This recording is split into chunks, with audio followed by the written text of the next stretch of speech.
Hello guys, तो आपका स्वागत है रिएक्ट वाले भाई चैनल में। तो गाइस भाई साहब नीतीश राजपूत भी ले आए यार फाइनली हमारी जो नेशनल मीडिया है उसके ऊपर। बिल्कुल उन्हें आप पता लगा कि मीडिया क्या काम कर रही है। हो भाई उसको तो पर है ये वैसे नीतीश राजपूत जो है एक फेमस यूट्यूबर है और ज़्यादातर जो इनकी वीडियो होती हैं वो साइंटिफिकली होती हैं, लेकिन हाँ ऐसा देखा गया है कि वो थोड़ी सी इशारा समझिएगा कि वो सेंटर से तो हट के होती है। मैंने बहुत वीडियो देख रखी है, नहीं मैं इसी पर्सनली इसी वीडियो पर रिएक्ट करने जा रहा हूं। हम लोग इसलिए रिएक्ट कर रहे हैं यार ऐसा क्यों। तो इस ये वीडियो ज़्यादा इंटरेस्टिंग होने वाला है क्योंकि ये बात चल रही है यहाँ पे हमारे गोदी मीडिया की। हाँ तो देखते हैं इस पर क्या कहा गया है। मैं देखता हूँ किस तरीके से यार वो कराया, क्या बोला क्या गया। मजा आएगा। हजम नहीं हो रही है, साथ में एंजॉय करिए, हम भी एंजॉय करें। हजम नहीं हो रही है वाली बात। चलिए तो ठीक है गाइस, प्ले करिए।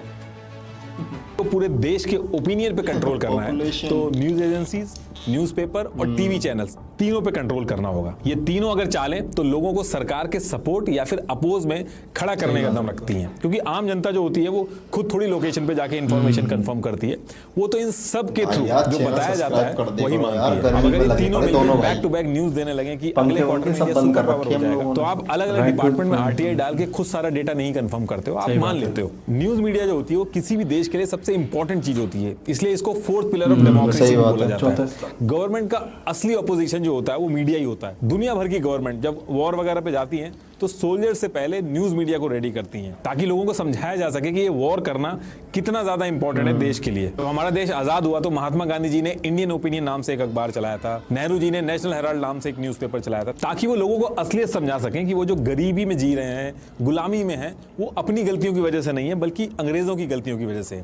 तभी सारे लोग एकजुट हो पाए। अगर आज की तरह उस टाइम पे अखबार ब्रिटिशर्स के हाथों बिक जाते तो बड़ी आसानी से सबको समझा दिया जाता कि ईस्ट इंडिया कंपनी देश के लिए कितनी बेनिफिशियल है। बहुत बढ़िया बात की इस बंदे ने, मीडिया को कंट्रोल कर लेती है तब। और अगर आज की मीडिया होती तो क्या देती है वाली बात जो वो खुलेआम नहीं बोल सकती है। आप जो वोट देते हो किसी कैंडिडेट को, वो आप देते हो बेस्ड ऑन इन्फॉर्मेशन अवेलेबल उस कैंडिडेट के बारे में। अगर वो इन्फॉर्मेशन ही गलत हो तो आपको लग रहा है कि आप अपनी मर्जी से वोट दे रहे हो, लेकिन आपसे वोट डलवाया जा रहा है। कि न्यूज़पेपर हो या फिर टीवी चैनल्स, सबके सर्वाइवल के लिए एडवर्टीजमेंट कितना जरूरी है। और इंडिया के अंदर जो सबसे बड़ा एडवर्टाइजर है वो है सेंट्रल और स्टेट गवर्नमेंट। कंपनी के कंपैरेटिवली गवर्नमेंट के पास हजारों स्कीम्स, ऑफर्स, डिपार्टमेंट और प्रोजेक्ट्स होते हैं प्रमोट करने के लिए। जैसे सरकारी बैंक जो होते हैं उनकी अलग अलग योजनाएं होती हैं, लाइफ इंश्योरेंस कॉर्पोरेशन, अलग-अलग बोर्ड्स, रेलवे, सरकारी इंडस्ट्रियल्स, माइनिंग कंपनीज, बहुत सारे एडवर्टीजमेंट होते हैं जो कि सरकारी होते हैं और ये इनको करवाने होते हैं। और ध्यान रखिएगा, ये जो मैं एडवर्टीजमेंट की बात कर रहा हूँ ये गवर्नमेंट एडवर्टीजमेंट की बात कर रहा हूँ। जो पॉलिटिकल पार्टीज चुनाव के टाइम पे ऐड करती हैं वो अलग है इससे। हमने भले ही लास्ट लोकसभा इलेक्शन में 60,000 करोड़ से ज्यादा खर्च किया, भले ही पूरे वर्ल्ड में इलेक्शन में सबसे ज्यादा पैसा खर्च करते हो,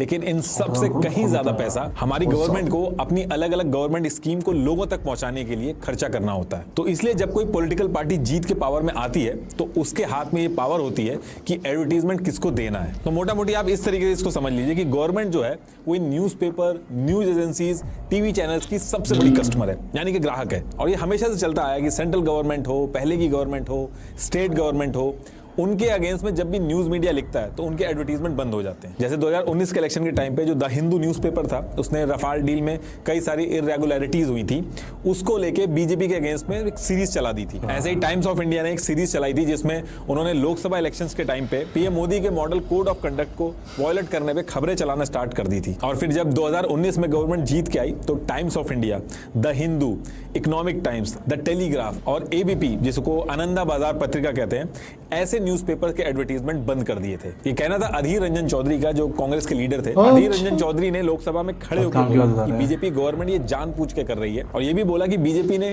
डीएवीपी जो डिपार्टमेंट है उसको बोल के एडवर्टीजमेंट बंद कर दिया, क्योंकि इन्होंने बीजेपी के खिलाफ नेगेटिव रिपोर्टिंग करी थी। और उन्होंने ये भी कहा कि इसके बाद टाइम्स ऑफ इंडिया के एमडी विनीत जैन को मल्टीपल चक्कर लगाने पड़े पीओ में, तब जाके दोबारा से एडवर्टाइजमेंट मिला उन्हें। अब कांग्रेस के लीडर बीजेपी को तो बोल रहे थे, लेकिन जब वो खुद पावर में थे तो वो खुद भी यही कर रहे थे। कांग्रेस ने 2014 के इलेक्शन से 3 साल पहले 2048 करोड़ खर्च किए थे। इसमें से 1318 करोड़ प्रिंट मीडिया पे और 729 करोड़ टीवी पे खर्च किए थे। और जो कांग्रेस का भारत निर्माण कैंपेन था उस पर भी कांग्रेस ने 2010 से 2014 के बीच में 421 करोड़ खर्च किए थे। और ज्यादातर एड्स उनको ही मिले थे जो कांग्रेस गवर्नमेंट के अगेंस्ट में खुल के नहीं बात करते थे, थोड़े सॉफ्ट रहते थे कांग्रेस के लिए। आम आदमी पार्टी का भी वही हाल है। पंजाब के अंदर अजीत समाचार सबसे ज्यादा पढ़े जाने वाला अखबारों में से एक है। जब आम आदमी आदमी पार्टी ने पंजाब में अपने मैनिफेस्टो में लिखे हुए वादे पूरे नहीं किए तो उन अधूरे वादों की रिपोर्ट अजीत समाचार के एग्जीक्यूटिव एडिटर सतनाम सिंह मानक ने अपने न्यूज़पेपर में छापनी शुरू कर दी। तो जब उन्होंने ये सब स्टार्ट किया तो अभी यही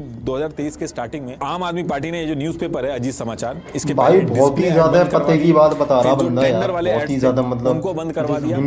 गवर्नमेंट के प्रेस नोटिस वगैरह आते थे जो सबको मिलते थे वो भी बंद करवा दिए। लेकिन अजीत समाचार पहली बार ये सारी बातें फाइनेंस मैनेज करने में बहुत दिक्कत आ रही है और आज की डेट तक इनके ऐड दोबारा से नहीं चालू किए गए। आम आदमी पार्टी ने सेम यही चीज पंजाबी ट्रिब्यून के साथ भी की थी, लेकिन वो जल्दी समझ में आ गया उनको, तो उनके ऐड जो थे वो शुरू कर दिए गए थे। लेकिन अजीत समाचार के एग्जीक्यूटिव एडिटर सतनाम सिंह जो है वो खुलेआम कह रहे हैं कि आम आदमी पार्टी के जिन मुद्दों पे हम रिपोर्ट कर रहे हैं उसको इनडायरेक्टली करने के लिए मना किया गया है और अगर हम ये करते रहेंगे तो हमें ऐड कभी नहीं मिलेंगे। ऐसे ही उत्तर प्रदेश का एग्जांपल लें तो अप्रैल 2020 और मार्च 2021 में एक साल के अंदर 160.31 करोड़ सिर्फ टीवी ऐड पे खर्च किए गए। इसमें सबसे ज्यादा जो पैसा था वो नेटवर्क 18 को मिला और मार्च 2022 के आसपास ये फंड मिला था। और उसके बाद से आप अगर रिपोर्टिंग देखोगे नेटवर्क 18 रिपोर्टिंग करते हुए, इंटरव्यू लेते हुए अपने जो एडवर्टाइजर हैं उनके खिलाफ सॉफ्ट दिखेंगे। ओ भाई यार कसम से, मतलब यार नीतीश राजपूत की भाई मैंने काफी वीडियो देख रखी है यार, मतलब मुझे लग नहीं रहा यार कि इन्हीं का चैनल देख रहा हूँ। और मैंने एक चीज और बताऊँ, मतलब वीडियो लगी कि जैसे 2 मिनट की थी। हाँ, मतलब मुद्दा कहाँ शुरू हुआ और कहाँ खत्म हुआ, क्योंकि और मुद्दे सारे टॉपिक ही ऐसा है कि ये इस तरह के टॉपिक्स जो होते हैं ना तो इंटरेस्टिंग इतने होते हैं कि टाइम का कुछ पता ही नहीं चलता है। हाँ, और एक जो कमाल की बात होती है भाई, देखो वो इंटरेस्टिंग ही होती है, मतलब इसमें जितनी भी बात थी वो सारी की सारी कमाल की थी। लेकिन एक चीज सोचने वाली है कि कितने करोड़ों अरबों खरबों रुपए सिर्फ एडवर्टाइजमेंट पे जा रहा है, बताओ, सिर्फ कैंपेनियन पे जा रहा है। एक गवर्नमेंट की बात नहीं थी, इसमें कई सारी चीजें थी। और इन्होंने फिर भी बहुत हिम्मत दिखाई इस बार नीतीश राजपूत ने कि चलो थोड़ा सा तो दिखाएं कि जो सच्चाई है गोदी मीडिया की, क्योंकि हमारे देश का मीडिया रैंकिंग से गिरता चला जा रहा है बहुत ज्यादा यार। तो अभी की हालत चौथा स्तंभ बताती है हमारे देश का, जो डेमोक्रेसी का। तो भाई अगर वो ही एक डगमगा रहा है तो भाई कैसे स्टेबल रहेगा। अब ये चाहे जो काम था, मीडिया के हाथ में इतनी पावर होती है भाई कि वो चाहे तो सरकार के सामने खड़े होकर सवाल पूछ सकते हैं, सरकार को हटा भी सकते हैं और सरकार को उठा भी सकते हैं। तो वो सारा पावर, बहुत सारी पावर इन लोगों के पास होती है, लेकिन यार वो काम करती नहीं है यार, पता ना क्या है यार। बहरहाल वीडियो जो है काफ़ी इंफॉर्मेटिव था और काफ़ी इंटरेस्टिंग भी था। 5 मिनट का है, लेकिन मुझे उम्मीद है कि अगली बार भी शायद कुछ अच्छा जाए। और अभी इस वीडियो के एक बार जाके ऑफिशियल वीडियो पे जाइएगा और एक बार कमेंट जरूर पढ़िएगा हमारे कहने पे, ठीक है, कि कमेंट काफी इंटरेस्टिंग राजपूत का जो चैनल है भाई, हमने कमेंट पढ़े जी, तो आप जरा कमेंट पढ़िएगा। हम खुद से नहीं कह रहे कुछ, आप जरा एक बार हम कुछ कह भी नहीं सकते और ना ही तो हम सरकार के बारे में, ना किसी के बारे में, ना मीडिया को, हम किसी अगेंस्ट नहीं बोल रहे, लेकिन जो हम वीडियो हमने बनाई उस पर रिएक्शन कर रहे हैं। हम तो एक वीडियो पर रिएक्शन दे रहे हैं, बस खाली उसके पर्सपेक्टिव से बात करते हैं। जी जी, तो ठीक है गाइस, वीडियोस में था यही। वीडियो पसंद आई तो वीडियो को करो लाइक और चैनल को सब्सक्राइब। मिलते हैं इसकी अगली वीडियो में।